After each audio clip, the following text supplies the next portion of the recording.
Merci beaucoup, Monsieur Bois. Monsieur Acquaviva, merci beaucoup pour votre patience. Ce sera la dernière question. Je vous en prie, comme tout le monde. Merci, Monsieur le Président.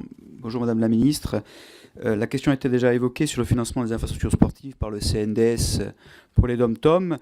En visitant Corse en mai 2016, Thierry Braillard, alors secrétaire d'État, faisait le constat de problèmes quasi identiques pour le territoire corse, puisqu'il diligentait une mission réalisée par l'Association nationale des élus du sport en novembre 2016, laquelle a produit un rapport largement nourri par les contributions de la collectivité territoriale de Corse. Donc ce dernier rapport préconisait de permettre à la Corse de bénéficier du dispositif initialement envisagé pour les seuls DOM-TOM, recommandation retenue par le conseil d'administration du CNDS fin 2016.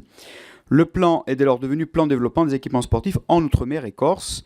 Ça a été rappelé, 4 ans, 20 millions d'euros, 10 millions d'euros pour le ministre de l'Outre-mer, enveloppe bien sûr réservée au seul territoire ultramarin, 10 millions d'euros pour les CNDS, enveloppe sur laquelle les projets issus du territoire corse pourront également émarger.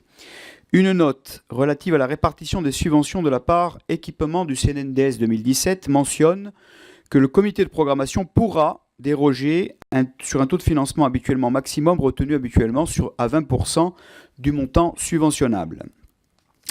Donc ma question est simple. Nous avons entendu la question budgétaire, la question des mesures d'économie.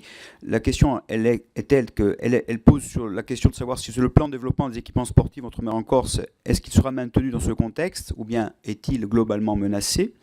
Et si ce plan est maintenu, Madame la Ministre, la dérogation au taux de financement habituellement retenu 20% s'applique-t-elle exclusivement au territoire ultramarin ou concerne-t-elle également la collectivité territoriale de Corse pour les projets déposés en 2017, puis la future collectivité unique de Corse, puisque je rappelle, et ce n'est pas neutre concernant le sport, qu'il y a une fusion entre les départements d'Haute-Corse et de Corse du Sud et la collectivité, avec donc des périmètres de compétences élargis pour cette collectivité unique de Corse au 1er janvier 2018. Je vous remercie. Merci beaucoup, Madame la Ministre.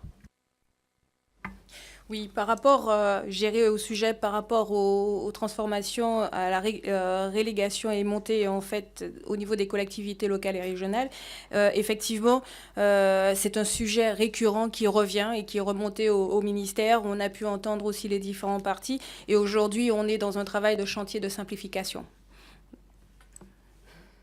Au niveau de la lutte contre la sédentarité, le travail aujourd'hui avec la santé a été enclenché, avec l'éducation aussi, avec Santé publique France.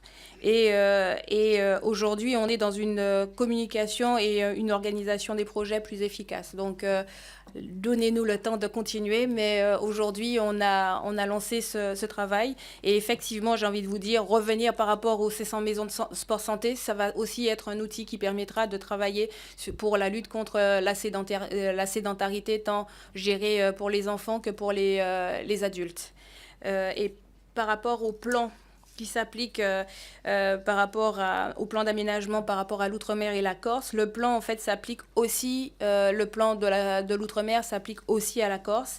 Et aujourd'hui, il va y avoir les assises en septembre, les assises de l'outre-mer et de la Corse. Donc, du coup, le plafond sera revu lors des assises. Donc, du coup, nous allons travailler en ce sens. Et je ne pourrai pas parler pour gérer pour Madame la ministre des Sports de l'Outre-mer. La ministre de l'Outre-mer. Mais nous allons travailler en étroite relation pour pouvoir être gérés efficient pour le futur. Voilà. Mais nous n'oublierons pas, je suis aussi ultramarine, donc mes parents vivent là-bas, donc c'est sûr que pour la population d'outre-mer et de la Corse, on n'a pas intérêt non plus à gérer, à oublier nos îles et nos départements et territoires aussi.